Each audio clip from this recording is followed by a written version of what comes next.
या वर्षाची सांगता तसेच नवीन वर्षाच्या स्वागतासाठी पोलीस प्रशासन आता सज्ज झालंय। 31 डिसेंबरला कोणतेही अनुचित प्रकार घडू नये यासाठी पोलिसांनी महत्त्वाच्या ठिकाणी नाकाबंदी केली आहे। तर सर्व समुद्र किनाऱ्यावर पोलीस तसेच होमगार्ड आणि लाईफ गार्ड यांना तैनात करण्यात आलं आहे। त्याचबरोबर पर्यटक किंवा नागरिकांनी मद्यपान करून गाडी चालवू नये असे आवाहन पोलीस अधीक्षक धनंजय कुलकर्णी यांनी केलं आहे। दरवर्षी नववर्षाच्या स्वागतासाठी मोठ्या प्रमाणात पर्यटक रत्नागिरी जिल्ह्यामध्ये दाखल होत असतात। ह्या वर्षी सुद्धा मोठ्या प्रमाणात पर्यटक रत्नागिरी जिल्ह्यामध्ये यापूर्वीच आलेले आहेत। जिल्हा प्रशासन सर्व पर्यटकांचं या ठिकाणी स्वागत करण्यासाठी सज्ज आहे।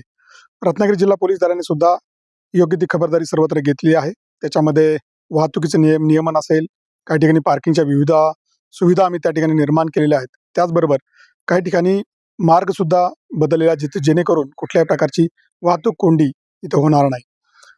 या ठिकाणी कुठल्या प्रकारच्या दुर्घटना होऊ नये म्हणून समुद्रकिनारी आम्ही मोठा बंदोबस्त तैनात केलेला आहे।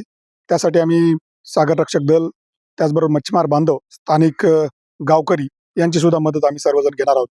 मला आपल्या माध्यमातून सर्वांना आवाहन करायचं आहे की समुद्रकिनारी जेव्हा आपण जाता तेव्हा पाण्यामध्ये उतरताना तिथल्या खोलीचा अंदाज घेतला पाहिजे। कुठल्याही प्रकारचं आततायी वर्तन त्या ठिकाणी व्हायला नको। अनेक दुर्घटना आपल्याकडं समुद्रकिनाऱ्यावरती झाल्याच्या घटना यापूर्वी झालेल्या आहेत। त्या घटना होऊ नयेत म्हणून सर्वांनी दक्षता घ्यावी अशा प्रकारची विनंती मला आपल्या सर्वांना करायची आहे। दुसरी महत्त्वाची बाब मला सांगायची आहे, आपल्याकडे नवीन वर्षाचं स्वागत करताना दारू पिऊन कुणीही वाहन चालवू नये। कारण दारू पिऊन वाहन चालवण्याने होणाऱ्या ज्या घटना आहेत, दुर्घटना आहेत आणि त्यातून होणारा जो काही जीवित आणि मालमत्तेचं हानी आहे याची आपल्याला काळजी घ्यावी लागणार आहे।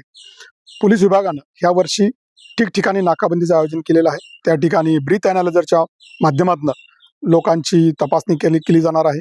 ह्यामध्ये कुणीही दारू पिऊन जर आढळलं तर त्यांच्यावरती कठोर अशा प्रकारची कारवाई करण्यात येणार आहे।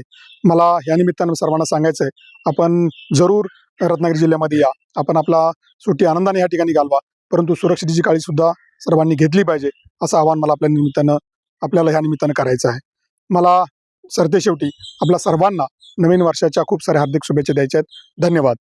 टाइम्स डिजिटलला लाईक करा, सबस्क्राईब करा, शेअर करा आणि बेल आयकॉन दाबायला विसरू नका। पाहत रहा टाइम्स डिजिटल।